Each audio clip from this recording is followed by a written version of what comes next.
On the other hand अगर मैं India की बात करूं तो इंडिया का अब भी रिसेंटली 2020 से 2020 तक उनकी जो गवर्नमेंट थी, इंडिया की गवर्नमेंट ने 2.6% एजुकेशनल सेक्टर के अंदर इन्वेस्ट किया हुआ। देखिए हाफ भी नहीं है, और वो चाइना 2010 में 4.1 तक पहुंच गया, और आज वो 7.1 के 2 जो है ना % इन्वेस्ट कर रहा है एजुकेशनल सेक्टर के अंदर।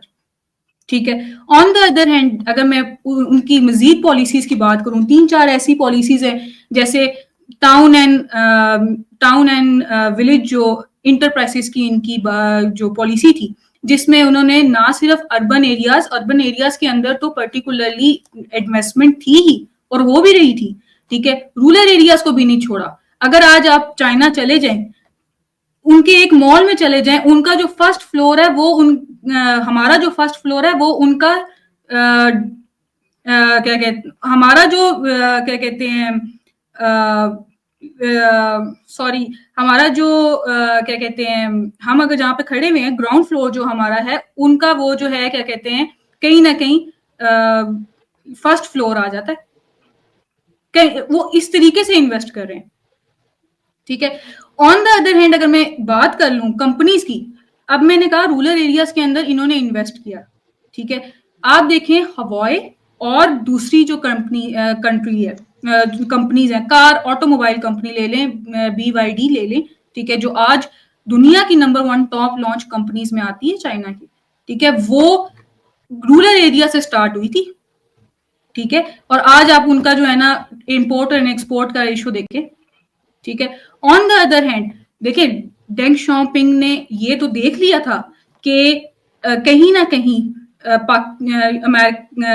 चाइना के पास चीप लेबर है, चाइना के पास नेचुरल रिसोर्सेज हैं, रॉ मटेरियल है, उनकी लोकेशन है, ठीक है, जिसकी वजह से वो अब वेस्टर्न कंपनीज उनकी तरफ क्यों अट्रैक्ट होती हैं, इस वजह से अट्रैक्ट होती हैं कि वो एशियन जो नेशंस हैं, बाकी जो ग्लोबल साउथ नेशंस हैं, उनके अंदर इन्वेस्ट करें थ्रू चाइना।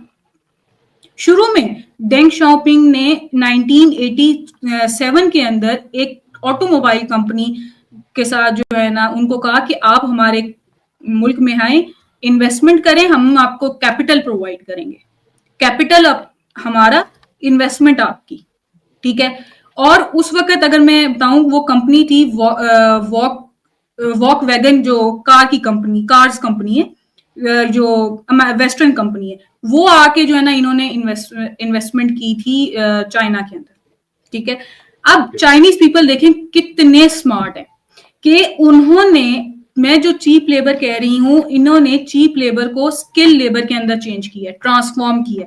एक तरफ तो वो एजुकेशन दे ही रहे थे, ठीक है, ऑन द अदर हैंड अगर मैं बात करूं तो वो जो चीप लेबर था, चीप लेबर को वो जो है कर रहे थे स्किल्ड लेबर में चेंज। किस तरह वो इन कंपनीज के अंदर अपने लेबर्स को जो है ना दे रहे थे, एजुकेशन दे रहे थे, और आम बंदा ये सीख रहा था कि गाड़ी अगर बनानी है तो गाड़ी किस के लिए क्या रॉ मटेरियल चाहिए, क्या चीजें चाहिए, और उन वेस्टर्न कंपनीज को देख के चाइना ने अपनी सेल्फ रिलायंस कंपनीज खोलना शुरू कर दी। और डेंग शॉपिंग की जो उस वक्त 1983 के अंदर उन्होंने एक स्टेटमेंट दी थी कि ऑटोमोबाइल कंपनी चाइना की पावरफुल इंडस्ट्री होने वाली है इन अपकमिंग टाइम्स। इतनी बड़ी स्टेटमेंट ऑटोमोबाइल कंपनीज के लिए क्यों चाइना देगा? इस वजह से देगा बिकॉज चाइना पर्टिकुलरली अगर मैं बात करूं तो उस वक्त हर कंट्री के पास कुछ ऐसी पावर थी या कुछ ऐसे रॉ मटेरियल से जिसकी बिहाफ पे वो राइज कर रहे थे। ठीक है।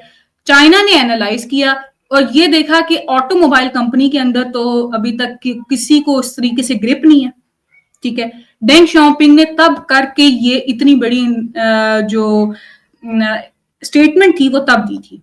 और आज आप देख लें BYD ले लें, बाकी जो cars company, auto cars companies हैं, चाइना उनको मैन्युफैक्चर भी कर रहा है और उनको इंटरनेशनली अब उनके जो है ना कंपनीज आउटलेट पूरी दुनिया में फैले हुए। ठीक है। टिकटॉक है, उसके अलावा ब्राजील के अंदर अब अभी देख लें। ठीक है।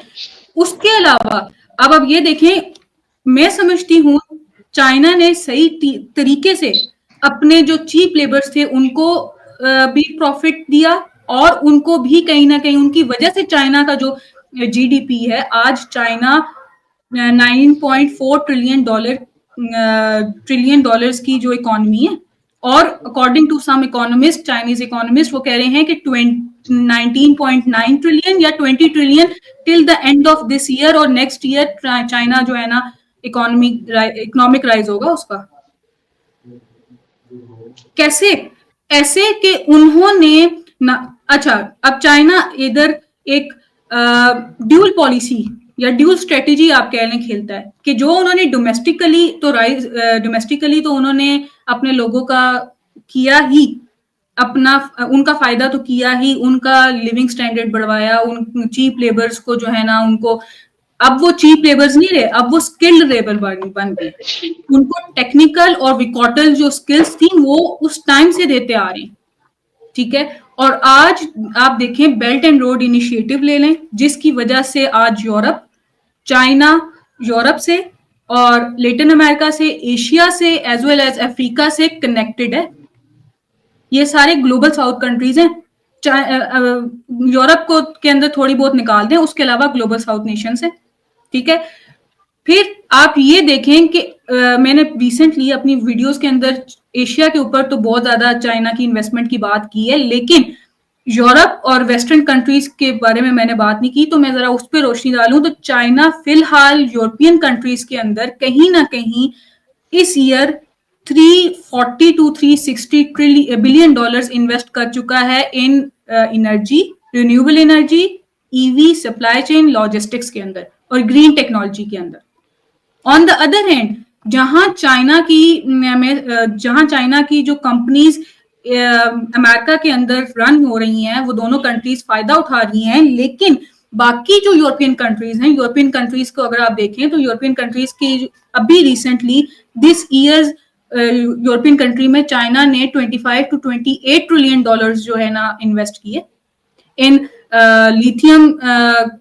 Lithium production, semiconductor chips, green technology, economic digital infrastructure खड़े करने के लिए। फिर अगर आप ये देखें कि BRI तो चलो उनका एक प्रोजेक्ट है, उसकी वजह से तो 150 कंट्रीज कनेक्टेड ही हैं चाइना के साथ, 60% ऑफ पॉपुलेशन चाइना के साथ कनेक्टेड है, ठीक है। उसके अलावा जो इनकी एग्रीमेंट्स हैं, अगर फॉर एग्जांपल बात कर लूं, और एग्रीमेंट्स के अलावा जो इनके ऑर्गेनाइजेशंस हैं, ब्रिक्स की एक्सपेंशन आप देखें, ठीक है, किस तरीके से ब्रिक्स एक्सपैंड हो रहा है, ठीक है। Asian countries, middle eastern countries किस तरीके से ब्रिक्स की तरफ जा रही हैं, क्वाड की उस तरीके से अब नहीं रही इंपॉर्टेंस, ब्रिक्स बहुत ज्यादा राइज कर रहा है। ऑन द अदर एंड मैं अगर बात करूं तो ये SCO देख लें या एग्रीमेंट्स देख लें, CPEC हो गया, उसके अलावा आसियान कंट्रीज के साथ इन्होंने जो फ्री ट्रेड एग्रीमेंट किए हुए हैं, रीजनल कॉम्प्रिहेंसिव इकोनॉमिक पार्टनरशिप हो गई, उसकी वजह से सिंगल आसियान कंट्रीज को 27 ट्रिलियन डॉलर्स उनका GDP राइज हुआ है, ठीक है। तो मैं ये समझती हूं कि जो भी इनके जो लीडर्स हैं, starting from Deng Xiaoping to Xi Jinping, इन्होंने इस तरीके से चाइना के अंदर इन्वेस्ट किया है। अगर मैं आपको बताऊं कि इनके रिसर्च एंड डेवलपमेंट सेक्टर के अंदर, अगर मैं आपको बताऊं कि आज इन्होंने कितना, इस साल इन्होंने कितना इन्वेस्ट किया है, तो चाइना ने रिसर्च एंड डेवलपमेंट सेक्टर के अंदर अराउंड 4 ट्रिलियन येन जो है ना इन्वेस्ट किया है, और उसकी वजह से इनका GDP 8.9% तक राइज हुआ है।